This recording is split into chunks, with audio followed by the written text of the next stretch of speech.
La disciplina en la iglesia. Es que no sé qué se me ocurre. Es una de las peores circunstancias que podrías pasar estando en la iglesia. Diría más bien, es la peor circunstancia. Obviamente después de que la sierva te haya dicho de que te quiere como amigo. Pero la disciplina es uno de los temas que casi no se discute, siendo un tabú dentro de nuestras iglesias. E incluso no se habla mucho de este tema de suma importancia para los jóvenes de hoy en día, que acostumbran a meter la pata. Sin embargo, es necesaria para nosotros, para podernos recordar que siempre nos vamos a equivocar. Y siempre, mi hijo, te la van a partir. Vamos por lo más básico. ¿Qué es la disciplina? La disciplina es una de las facetas de amor que tiene el Señor con nosotros. Todo hijo de Dios debe ser disciplinado constantemente y es disciplinado constantemente. La disciplina viene a ser la línea divisoria que Dios pone para que la iglesia mantenga la santidad, el respeto, el buen testimonio, la buena reputación de su nombre. Este proceso no compete solamente a los líderes, este proceso lo tenemos que aplicar todos. Es decir, tú me tienes que disciplinar a mí, yo tengo que disciplinarte a ti. Ambos tenemos que buscarnos la autodisciplina mutua. En resumen, la disciplina debe ser ejercida por toda la iglesia, por todos los jóvenes, por todos los hermanos, desde el menor hasta el mayor. Generalmente existen 3 tipos de disciplina. La disciplina divina, llamémoslo así, que es aquella que el Señor aplica constantemente en nuestras vidas para que pueda hacer de nosotros un hombre perfecto. Es aquella disciplina que uno espera que Dios lo aplique en el momento preciso, cuando no es ejercido por otras personas. El otro es la autodisciplina. Es la que ejercía, por ejemplo, Daniel, cuando oraba 3 veces al día, cuando se autoexigía en la alimentación, etc. Ese tipo de autodisciplina es necesaria en la vida de todo cristiano, todo joven. Y la tercera, y la que vamos a hablar en esta noche, es la censura eclesiástica. Vaya cliché, ¿no? Horrible, ¿verdad? A mí me gustaría que digan, se fue censurado eclesiásticamente. Pero bueno, muchos de nosotros hemos pasado por esa etapa. Para especificar un poco acerca de lo que estamos hablando, según la Confesión de Westminster, que es uno de los credos y conjunto de normas eclesiásticas más reconocidas por las iglesias reformadas en el mundo mundial, las censuras eclesiásticas son aquellas necesarias para rescatar y ganar a los hermanos ofensores, para disuadir a otros de ofensas similares, para purificar de aquella levadura que puede infectar toda la masa, para vindicar el honor de Cristo y la santa profesión del Evangelio, para prevenir la ira de Dios que con justicia podría caer sobre tu church si ésta consintiera que el pacto del Señor y sus sellos sean profanados por ofensores notorios y obstinados. Esto lo encuentras en Confesión de Fe de Westminster, capítulo 30, inciso 3. Entonces, de manera resumida, podemos decir que la censura eclesiástica es el proceso que implica una reprensión, persuasión y restauración. Y como último paso, de ser necesario, la excomunión. Esta es la etapa que se usa como último recurso. Normalmente implica una privación de algunas funciones de autoridad y representatividad en la iglesia, además de un seguimiento por parte del pastor hasta que el hermano muestre un arrepentimiento genuino. Luego de haberse superado esta etapa, el hermano debe ser restaurado según Gálatas 6:1 y reincorporado a los beneficios del cuerpo de Cristo, antes que el proceso termine por contristarlo y desanimarlo por completo, como lo dice 2 Corintios 1:7. El proceso inicia con una confesión y convicción de pecado del hermano al momento de ser confrontado o de ser necesario de manera proactiva, y termina con la demostración de una vida genuinamente arrepentida. Pero es necesario también decir que no es una censura eclesiástica, que no es una disciplina, no es un proceso donde se margina al hermano sentándolo en el último asiento, privándolo de ciertos privilegios de manera vergonzosa y abierta. No es una divulgación abierta y pública del pecado cometido desde el inicio del proceso. No es la acusación pública sin tener pruebas ni testigos, o lo que se conoce mejor como difamación. No es la sanción impuesta por cualquier pecado que el pastor o los líderes consideren suficientemente necesario. no es la sanción impuesta sin tener como objetivo la restauración y el amor hacia el hermano caído. Y no son las sanciones motivadas por temas personales como envidia, celos, abuso de autoridad, que te enamoraste de la hija del pastor, etc. Estas incluso podrían ser revertidas ante una junta de ancianos, presbiterio o representantes principales de tu iglesia o denominación. ¿Cuál es el proceso de la disciplina? Existe un proceso bíblico que la mayoría de hermanos en la iglesia evitan o no cumplen, y esto genera resentimiento, dolor, ira y hasta pérdida de hermanos, ovejitas en la iglesia del Señor.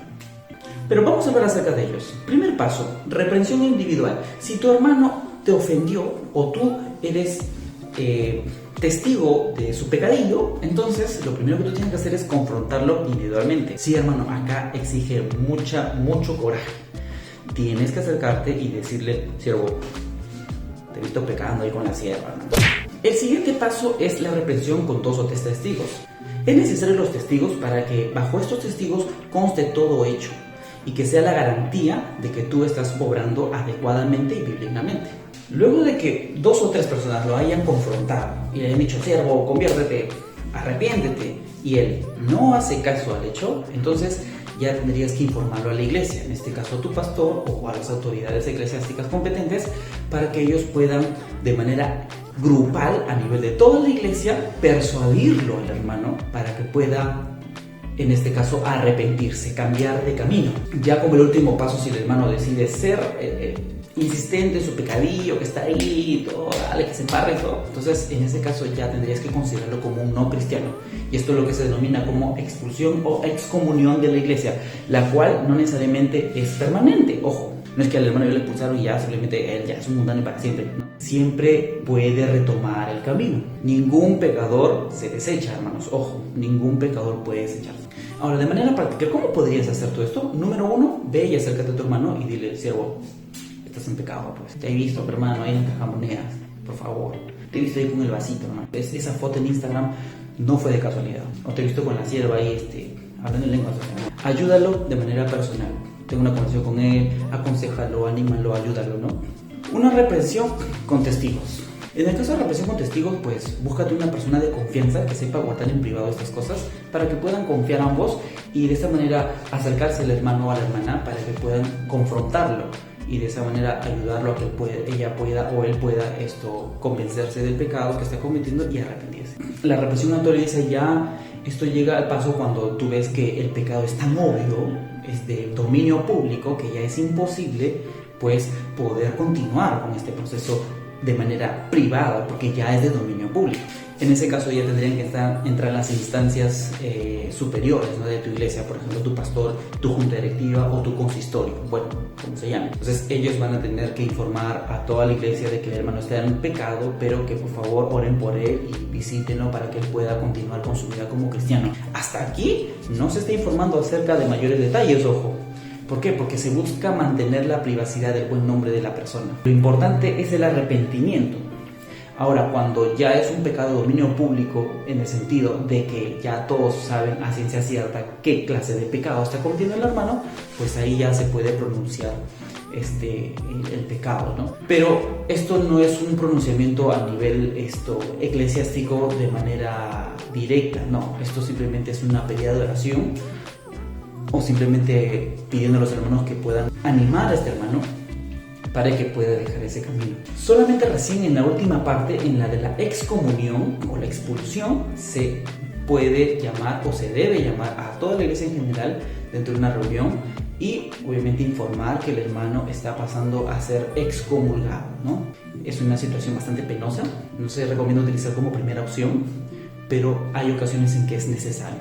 Pocas veces hemos visto esto incluso en muchas iglesias, pero llega a ocasiones en que pues, es necesario, ¿no? Un caso, por ejemplo, asesinato o violación, o casos que infringen ya las normas civiles, entonces creo que ahí ya es totalmente adecuado, es necesario.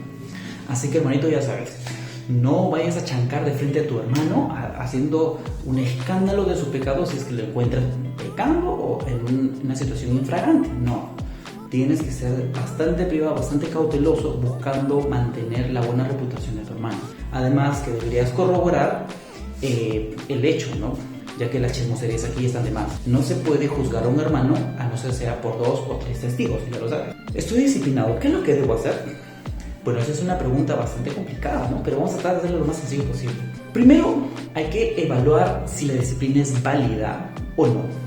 Digo esto porque, pues, muchos jóvenes hemos tenido la mala experiencia de ser disciplinados de manera injusta. Es necesario por eso evaluar qué tipo de disciplina se está infringiendo y cuáles son las razones y las pruebas de ello. Desde ya vuelvo a decir que la disciplina, la censura eclesiástica, mejor conocida como censura eclesiástica, solamente se aplica en casos de efecto colateral para los hermanos, un efecto perjudicial que pueda dañar la buena reputación de la iglesia. Es decir, aquí no incluyen orgullo, rencores, discusiones o chismes, las cuales muy bien pueden ser disciplinadas de otro modo, pero esto no necesariamente exige una censura eclesiástica, no. Solamente aquellas que afecten la ética cristiana, aquellos que afecten la paz de los hermanos y aquellos pecados que afecten el buen testimonio de la iglesia. Si la disciplina es válida, arrepiéntete, mi hermano. Pero si la disciplina no es válida, entonces en ese caso tú puedes recurrir a tus instancias superiores para que puedan reevaluar esta situación. Obviamente algunas denominaciones poseen presbíteros o superintendentes, supervisores eclesiásticos de las iglesias locales que te puedan permitir hacer una reconsideración. Es necesario, desde ya te digo, de que leas el estatuto de tu iglesia, los reglamentos de tu iglesia, que te puedan ayudar a poder saber cuál es el proceso vigente, cuál es el proceso regular que tú puedas tomar para poder realizar este reclamo. Debes recordar de que una disciplina siempre debe tener testigos y debe tener pruebas.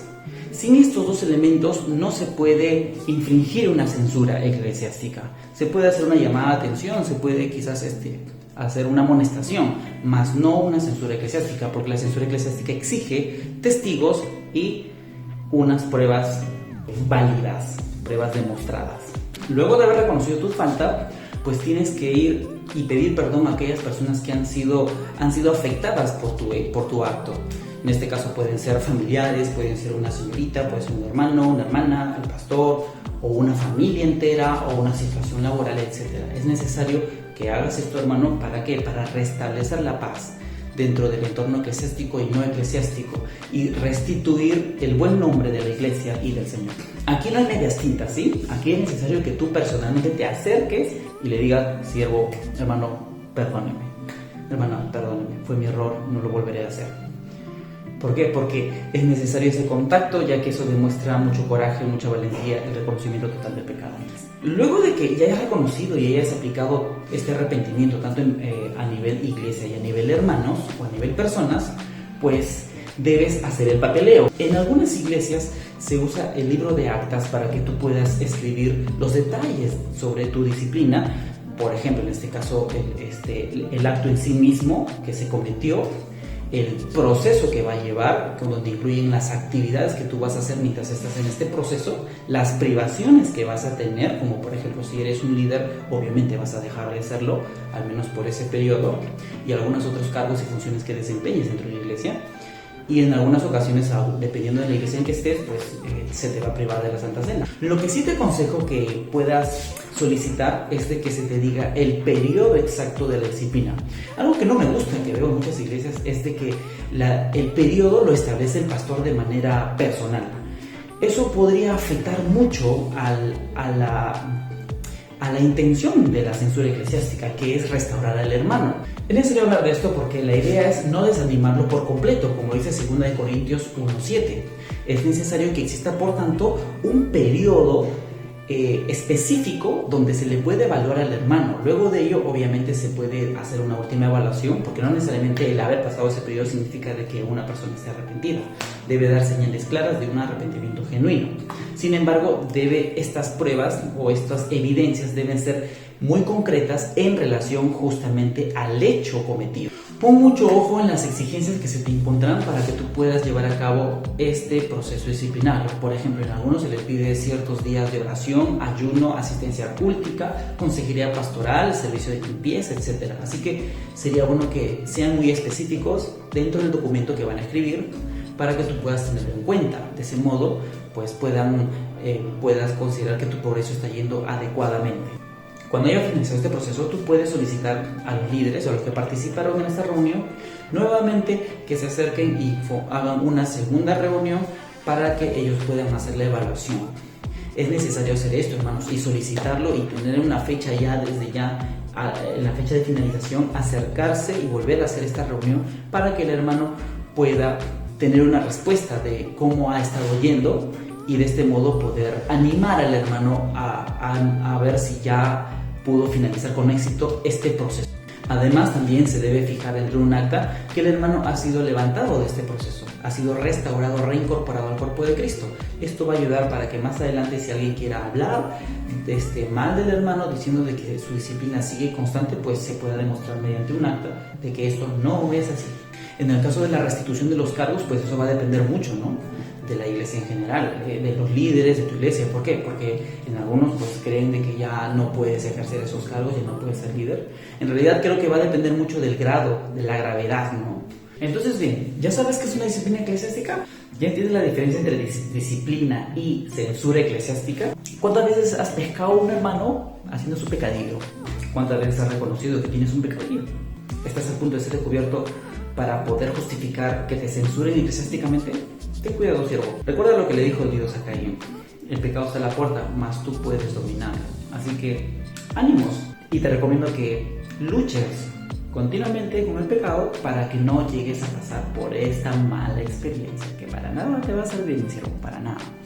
Si deseas que hablemos de más temas, así que escríbenos, déjanos tus comentarios y estaremos atentos para poder responder algunas preguntas que tengas, que nunca, jamás o casi nunca encontrarás en YouTube. Nos vemos.